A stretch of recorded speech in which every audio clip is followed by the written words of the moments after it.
સમુદ્રગુપ્તને કાવ્યોની રચના કરી એટલે કયું બિરુદ મળ્યું હતું? કવિરાજ. ઓકે. કઈ બાબત એનો સંગીત પ્રેમ દર્શાવે છે? એક સિક્કામાં સમુદ્રગુપ્તને વીણા વગાડતા દર્શાવવામાં આવ્યા છે. કઈ કઈ બાબતના બાંધકામ કર્યા હતા? સમુદ્રગુપ્તે કયા કયા બાંધકામ કર્યા હતા? મંદિર, ધોધ, વિહારો અને જૈન ઉપાસના. ઓકે, પાછું રિપીટ કરો. મંદિરો, ધોધ, વિહારો, જૈન ઉપાસના. અશ્વમેધ યજ્ઞ કોણે કર્યો હતો? સમુદ્રગુપ્તે. ઓકે. સમુદ્રગુપ્તે એની યાદમાં શું બનાવ્યું? સિક્કા બનાવ્યા. ઓકે. સમુદ્રગુપ્તના પુત્રનું નામ શું હતું?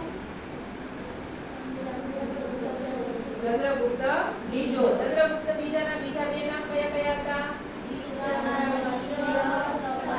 સકારી નામ શું કામ પડ્યું હતું? શક વંશના લોકોને હરાવ્યા હતા એટલે એને શું નામ પડ્યું હતું? સકારી પડ્યું હતું. ઓકે. ચંદ્રગુપ્તના બીજાના સમયમાં કયો ચીની યાત્રાળુ આવ્યો હતો ભારતમાં? ઓકે. ચંદ્રગુપ્ત બીજાના કવિનું નામ? સમુદ્રગુપ્તના કવિ હરીશ